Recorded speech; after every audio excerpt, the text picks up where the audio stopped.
If you practice this every day, day in and day out, and I've seen this in numerous people, I've been now practicing this over the last 6-7 years. I practice it every day. Whether I'm on a flight, whether I'm living here, whether I'm traveling, does not matter. Every day. You will see the differences in the quality of your skin. You will see a quality in your own internal functioning that is happening. And you will also see a quality of how you interact and harmonize yourself with Mother Nature, Prakriti. Currently, we have a lot of problems that we face. Blood pressure, cholesterol, stress, and all those things that we are familiar with. One of the reasons is that 30% is what we are consuming as water and 70% is food. If you look at Mother Nature, Earth, Mother Earth, she is covered with 70% water, 30% land. If you look at our own body, we are 70% in fluids, 30% in mass. Our cells, right down to the cellular level, we are 70% water or fluid, 30% is mass. So everything is in harmony. Right from the grossest to the most subtlest of our life is in the ratio of 70-30, but what we consume is just reversed. I've seen numerous people, when you practice this for 6 months to 8 months or so, I've seen numerous people where the dosage, the diabetes dosage that they have been taking in the medicine form or for blood pressure, the doctor would cut it out in 50%, the dosage strength. And slowly, after a year and a half or so, they've gone free of their medicines. Constipation problems, heartburns, and all those kind of stomach-related problems, they just go away, vanish within two months. If you practice it every day. Initially, it is hard, I will admit, it was hard for me also. But once you do this, and once you physically experience the beauty of this whole thing, you will automatically notice you will cut down on salt and also on fried items. So initially when you go to the doctor and we have a BP problem, they say cut down on salt. And we are so used to eating food with salt, it's very hard. But by doing this, you come to a natural state where you yourself are telling your spouse, there's too much salt in the food. And the salt content levels automatically starts getting cut out. And this is a regimen that I've shared with numerous people over the past 6-7 years.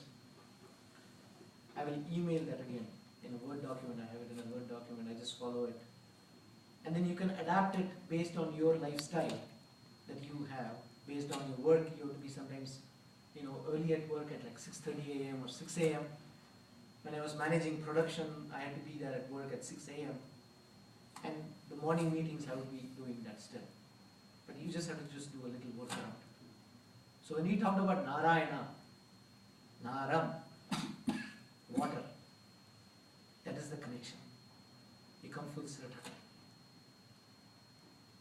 And suddenly, what happens is, when we start practicing all these things, our quality of life just becomes just immeasurably even more beautiful. It's amazing. So I'll share that with you, because there was a comment, I think you made the comment, Kavita, last couple of months ago on the water piece, water being the elixir of life. So that's the reason why we consume that water and the science behind it. So what we will do is we will take questions and answers based on what we had discussed over the past 6 months.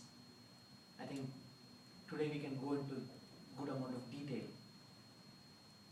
So the forum is yours now.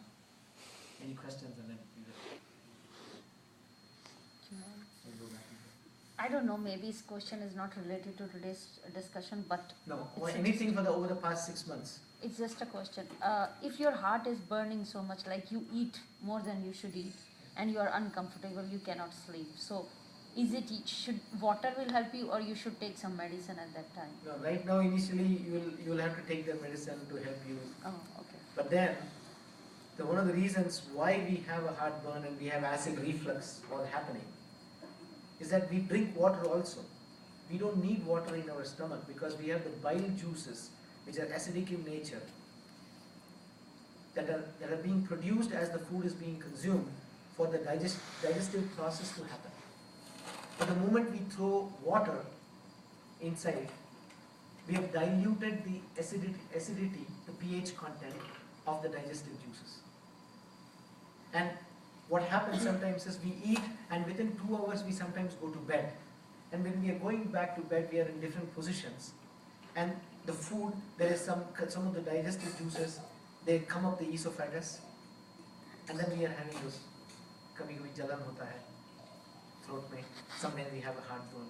But if we just practice the simple thing of eating, ensuring that we eat 2 hours, 2.5 hours before we go to sleep, and ensure that we do not drink water, that itself, within a month's time, you will notice a big change happening inside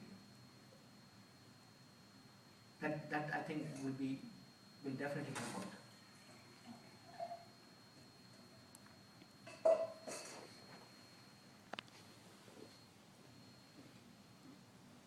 Anything else? And the reason the skin gets better is because you don't shrivel up like a raisin. You don't shrivel up. Because right now, if you notice over here, we have such dry seasons, both winter and summer. We do not have any humidity in our system. And we are constantly depleting the water content that's happening either to sweat or to the body fluids that is being excreted. But we do not have enough of the liquids, especially water. Water, you cannot say I drank tea 2 liters and that's for water. No, there's no substitute for water. You have to drink water as in water. If you go even in the morning when you have to do some blood work, get some blood work done, the doctor will say, be on empty stomach, drink lots of water.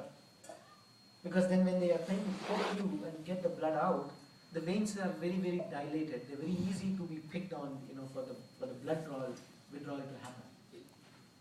But if you don't do that, we have noticed that, drawing blood out is very hard. So it helps not only at the cell level. Obviously, if it helps at the cellular level, the organs and the blood and the veins and the arteries, everything starts getting rejuvenated by the presence of water. And any excess stress hormones that is there and things like that in the bloodstream gets diluted and is out of the system, out of the kidneys. Will it also help in sleeping well at night also? Yes, it will help you well in sleeping. Okay, talking about sleep, we talked about in which directions to sleep and all those things. Now let's talk about the physical comfort level. Please do those 3 things, the sets of 3 that I talked. And when you're sleeping, if you're able to put a pillow, if you're sleeping say face up, if you're able to put a pillow underneath the back of your knees, and with a pillow there, you will sleep well. Another pillow. If you're sleeping on the sideways, if you have a pillow in between the 2 knees, a small pillow, and sleep on your right side. Don't sleep on the left side. If you're sleeping on the side. The reason why we don't sleep on the left side is, I shared this a couple of months ago, is that all of our organs are on the right side of our body. So when you're on the right side, one, there is an internal yoga happening. There's massage that is happening, and the organs will not tend to get distended. So on the right side is preferable. So we're able to sleep it. And when you're in the night, sometimes we don't know on which side we are sleeping. That's okay. But when you have the level of awareness as you're sleeping through, sleep on the right side. With a pillow in between the knees. That will help. So people who snore, this is something that we recently discovered. Sleep apnea problems. Is that by putting that pillow, there's some kind of a subtle change that's happening in the way we are sleeping. The snoring has gone away. Literally. And now, because of that, the hoarseness used to happen, the hoarseness has gone away. The lesion that was created in the throat, that went away. All about Vaastu, Vasati. How to live in comfort. That piece, that is there. Okay to have a swimming pool in your home because